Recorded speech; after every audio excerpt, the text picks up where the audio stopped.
good morning. Day 284. Bright sun. I'm gonna have to stay in the shade so I don't get blinded. It's that strong.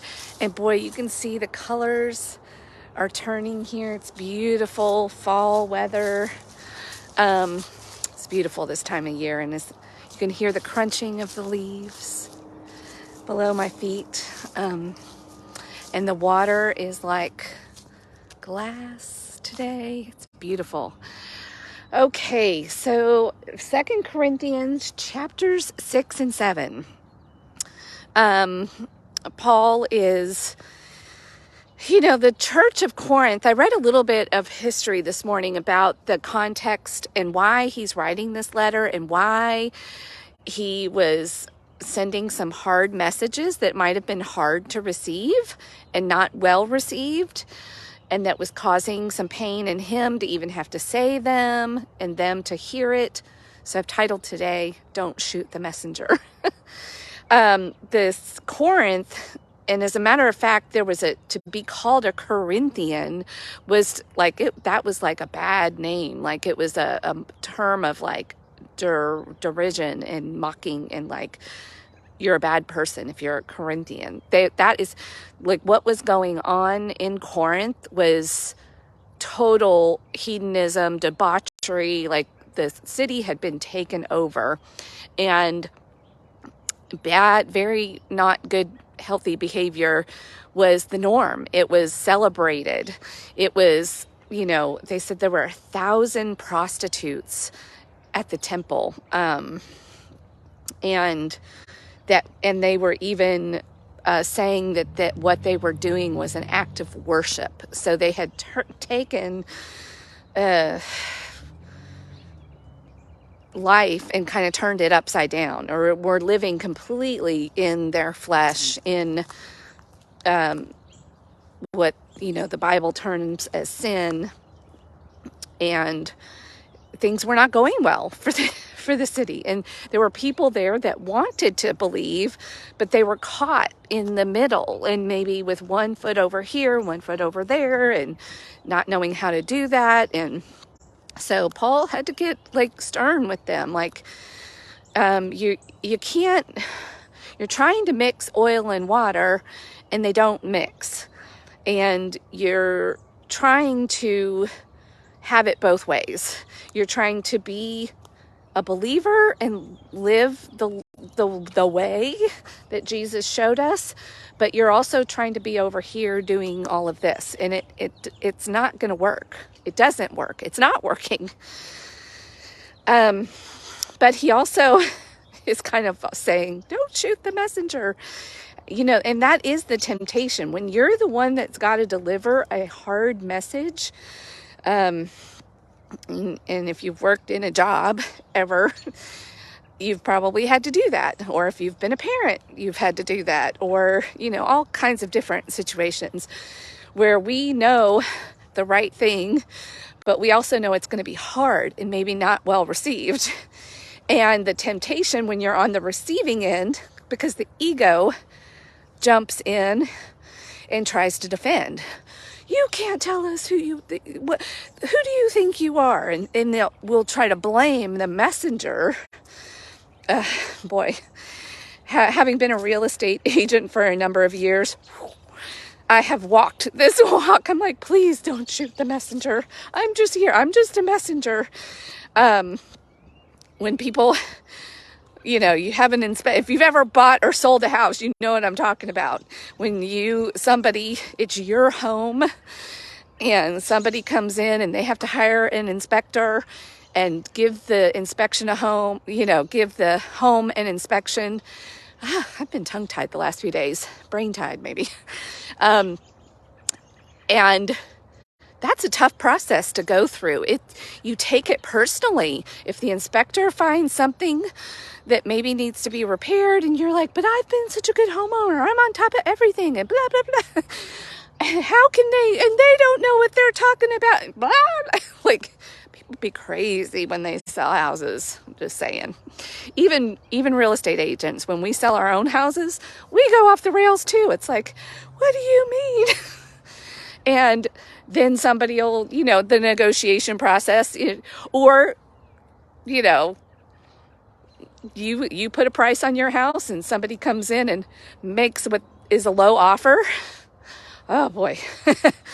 This was a hard role for me as a 9 on the Enneagram, the peacemaker, to come in and be that messenger.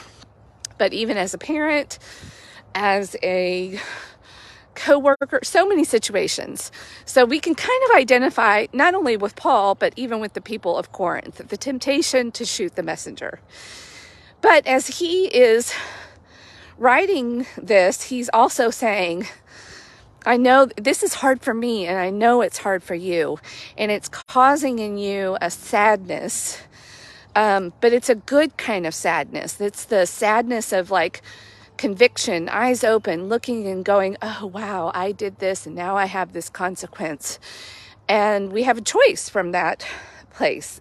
It's actually empowering. It's kind of sad to be in that place.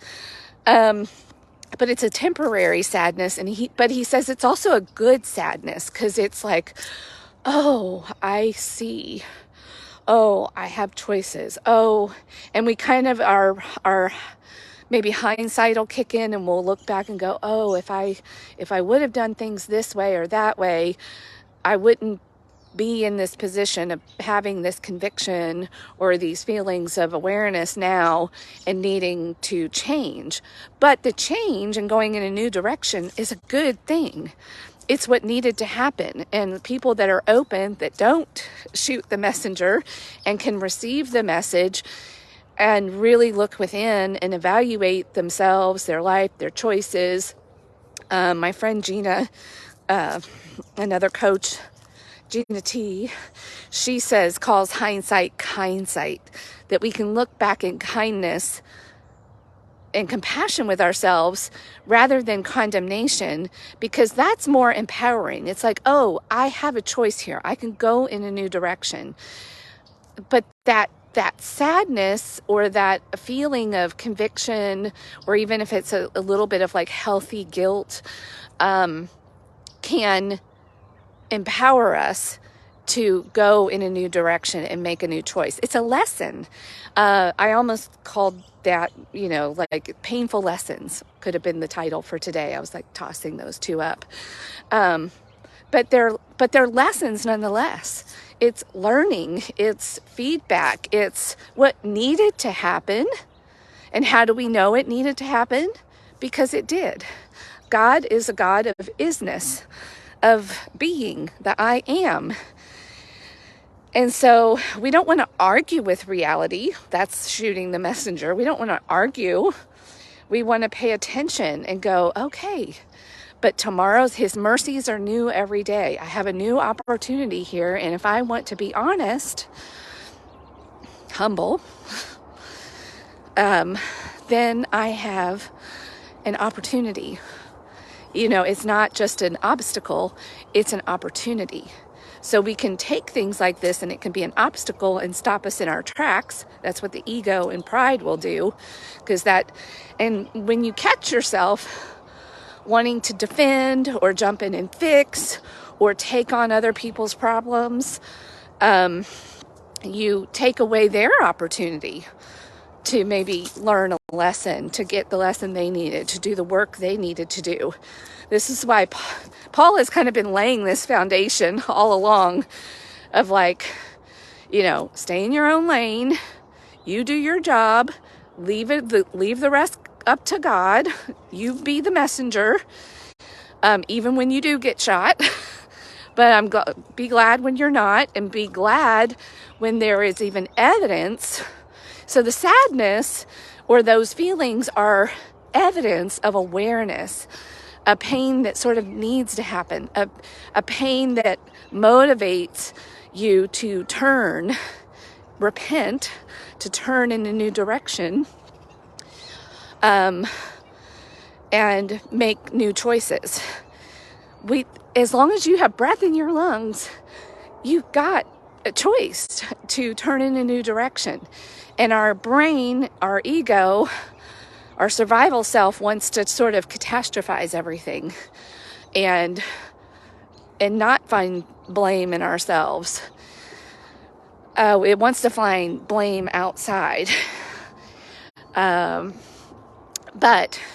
an honest inventory with kind sight is what can turn your life around, honestly, and can help other people turn their lives around. And that's what when he says that he's glad about the sadness, about the feelings that they're having with his message, it's affirmation to him that they're getting the message and they're not blocking it. They're not shooting him, even though maybe they wanted to at first, because he acknowledges that. Like, that's why I was afraid to send this letter.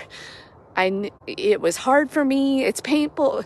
When you're the messenger of a message that you know that needs to be told, even when it's within yourself, that honesty, it hurt. It's, you have to go through all of those feelings of acknowledgement, of awareness. But that's empowering. When you're dealing with the truth and with honesty, that's a place you can work with that. But that requires humility and honesty and a willingness. And not everybody's there. And Paul seems to be okay with that. Like, I'm going to write this letter because it's mine to do. This is the hard thing.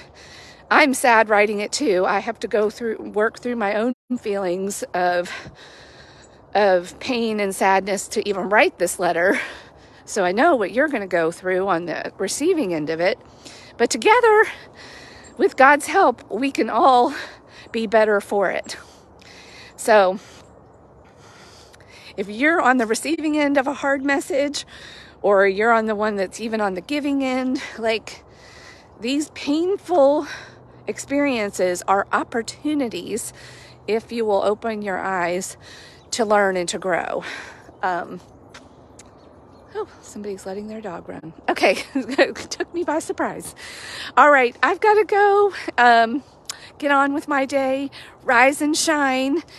We read 2 Corinthians chapters 6 and 7. I mainly pulled out of chapter 7 today. Don't shoot the messenger.